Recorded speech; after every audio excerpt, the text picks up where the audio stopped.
Assalamualaikum warahmatullahi wabarakatuh. Apa kabar teman-teman semua di rumah? Ketemu lagi dengan saya Pak Holis. Ya, seperti biasa, hari ini kita akan belajar bersama. Tentunya masih semangat kan? Nah, tema hari ini kita akan membahas tentang wawancara. Nah, tentunya teman-teman mungkin sudah tahu apa itu wawancara, ataupun mungkin teman-teman sudah pernah melaksanakan wawancara itu sendiri. Oke, wawancara adalah, ya pengertiannya dulu ya. Wawancara adalah sebuah kegiatan tanya jawab, kegiatan yang berisi tanya jawab dengan tujuan untuk mencari informasi. Contoh, ketika kita mau tahu tentang keadaan hutan di Indonesia, maka kita perlu melakukan wawancara ya, tidak hanya survei langsung ke lokasi. Yang kedua, yaitu orang yang diwawancarai. Siapakah atau sebutannya apa sih orang yang diwawancarai itu? Orang yang diwawancarai disebut narasumber. Nah, teman-teman, untuk melakukan wawancara, kita harus mempersiapkan dulu ya sebelum melakukan wawancara. Jadi tidak asal terus langsung nanya-nanya itu tidak. Nah, apa saja sih persiapan dari wawancara itu sendiri? Nah, persiapan dari wawancara itu sendiri dibagi menjadi 3 bagian. Yang pertama, yaitu ada bagian sebelum wawancara. Kalian bisa perhatikan di sebelah sini ya. Oke, hal yang harus dipersiapkan dalam wawancara pertama yaitu kita melakukan atau mengadakan janji dulu ya, membuat janji dengan narasumber tentunya ya, tidak asal datang atau dadakan. Tentunya harus membuat janjinya mulai dari tempat, waktu, dan sampaikan juga tujuannya. Yang kedua yaitu membuat tujuan dari wawancara itu sendiri, atau apa sih yang akan kita target, apa yang akan kita cari dari wawancara itu.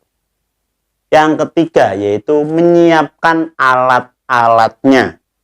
Jadi alat-alatnya apa aja? Tentunya ada alat perekam ya, terus ada, kenapa kok menggunakan alat perekam?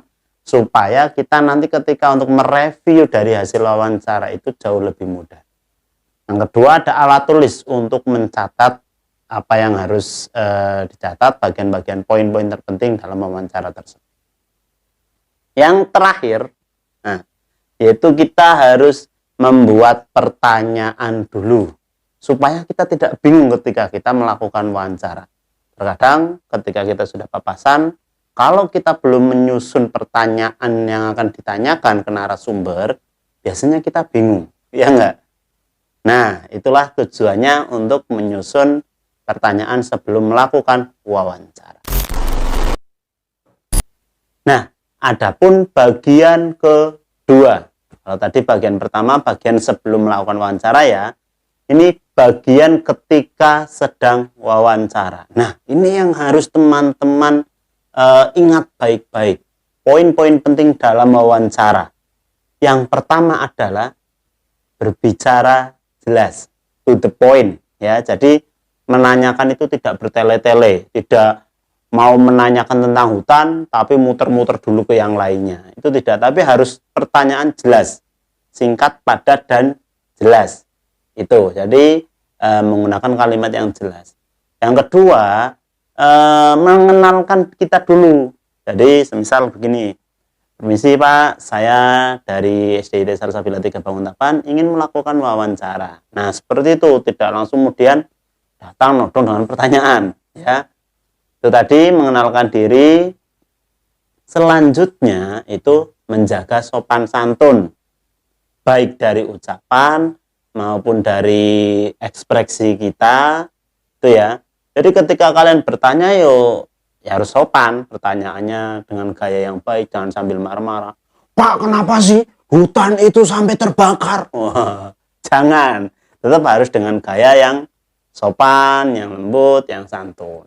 Itu ya, agar narasumber juga nyaman. Yang selanjutnya yaitu berpenampilan yang baik.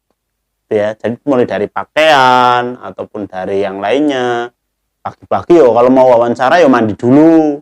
Masa belum mandi sudah melakukan wawancara? Ya enggak, harus rapi, terus harus dengan berpenampilan yang menarik lah setidaknya. Itu untuk di bagian wawancara. Terus ada poin lagi nih. Ketika narasumber menjelaskan, jangan dibiasakan memotong penjelasan dari narasumber. Itu ya. Narasumber masih menjelaskan ngomong, jangan terburu-buru kamu potong, sik. Oh, tidak. Itu namanya tidak baik. Ya. Jadi poin-poin ini ketika melakukan wawancara, ini yang harus diperhatikan teman-teman. Ya, permisi, contohnya, permisi Pak, saya dari SDIT Salsabila 3 Banguntapan, bisa minta waktunya sebentar untuk wawancara, contohnya seperti itu. Nah, yang berikutnya yaitu bagian terakhir atau setelah melakukan wawancara. Tentunya ketika teman-teman setelah melakukan wawancara, yang harus dilakukan adalah mohon undur diri, itu ya. Terus mengucapkan terima kasih kepada narasumber. Yang selanjutnya yaitu mohon maaf apabila ada kesalahan ataupun yang lainnya. Jadi setelah melakukan wawancara tidak kemudian langsung pergi begitu saja. Tetap harus menyampaikan terima kasihnya, mohon maafnya, itu ya. Itu yang bagian dari etika dalam wawancara. Nah, setelah wawancara selesai dilakukan, apa sih tindakan kita selanjutnya? Tentunya yaitu melakukan atau menyusun laporan wawancara. Nah, ternyata teman-teman, menyusun laporan wawancara ini tidak boleh ngasal loh teman-teman. Jadi ada bagian-bagian yang harus teman-teman perhatikan dan harus diurutkan secara sistematik. Nah, bagian apa saja di sini? Kita lihat di sini. Ya. Yang pertama yaitu nanti ada membuat latar belakang dari wawancara tersebut. Latar belakang ini isinya adalah alasan kenapa sih kamu melakukan wawancara ini. Nah, itulah latar belakang ya. Jadi dijelaskan nanti. Di bawah latar belakang nanti ada tujuan. Maksud dan tujuan dari dilakukannya wawancara itu kamu jelaskan.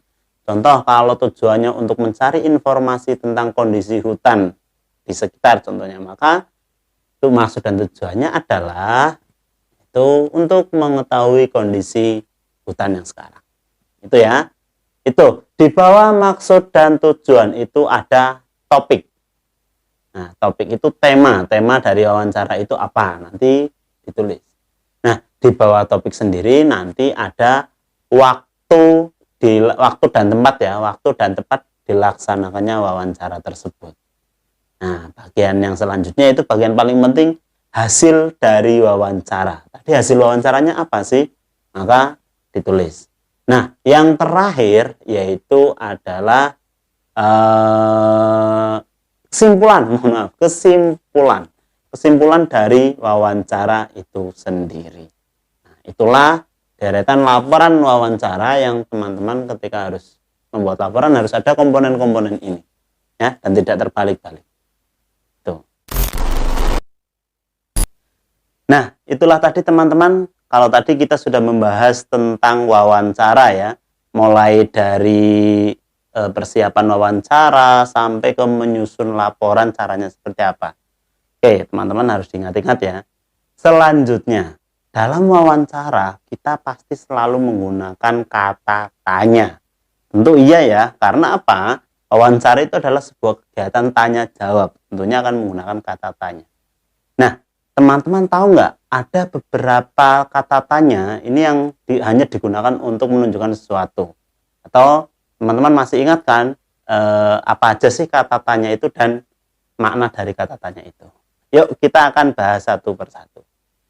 Yang pertama itu ada kata tanya apa. Ya, kata tanya apa ini digunakan untuk menunjukkan suatu benda. Contohnya, apa ini? Nah, contohnya kamu sudah membawa pensil nih, apa ini? Nah, itu berarti kata tanya apa ini menunjukkan suatu benda. Yang kedua yaitu ada siapa. Nah, kalau siapa ini menunjukkan seseorang, ya. Pertanyaan menunjukkan seseorang. Contohnya, siapa yang ada di rumah sekarang? Contohnya itu ya, berarti menunjukkan tentang seseorang. Oke. Yang selanjutnya itu mana atau yang mana. Nah, kalimat kata tanya mana atau yang mana ini menunjukkan tentang pilihan. Contohnya, mana nih yang akan kamu ambil? Pensil mana yang akan kamu pinjam? Nah, contohnya itu berarti menunjukkan tentang pilihan. Selanjutnya itu bagaimana. Bagaimana ini adalah menunjukkan keadaan suatu cara, contohnya ya. Bagaimana kabarmu? Contohnya seperti itu. Kalau untuk menunjukkan caranya itu, bagaimana cara membuat vas bunga ini? Contohnya itu ya. Jadi bagaimana ini menunjukkan keadaan dan juga menunjukkan cara. Terus lagi nih, kemana? Nah, kemana? Kalau kemana ini itu kata tanya yang artinya menunjukkan arah. Kemana pencuri itu tadi lari? Contohnya seperti itu. Terus ada dari mana? Dari mana ini adalah kata tanya yang menunjukkan asal suatu tempat. Ya, jadi menunjukkan asal dari mana. Ada lagi dari siapa? Yaitu menunjukkan asal kepemilikan. Itu ya. Dan masih banyak sekali kata tanya yang lain. Maka silakan teman-teman coba untuk perbanyak lagi perbendaharaan kata ini, mempelajari tentang kata-kata tanya yang lain. Oke, biasanya beberapa hal itu yang akan dipakai dalam proses wawancara. Nah, itulah tadi teman-teman penjelasan tentang wawancara, mulai dari persiapan prosesnya dan juga penjelasan tentang kata tanya. Untuk lebih lengkapnya silahkan teman-teman pelajari yang ada di berbagai referensi, baik di buku, di kamus, ataupun di yang lainnya. Oke, oleh karena itu kita akan ketemu lagi di video berikutnya. Jangan lupa untuk tetap semangat belajar. Sampai jumpa di video selanjutnya bersama saya Pak Kholis. Wassalamualaikum warahmatullahi wabarakatuh. Dadah.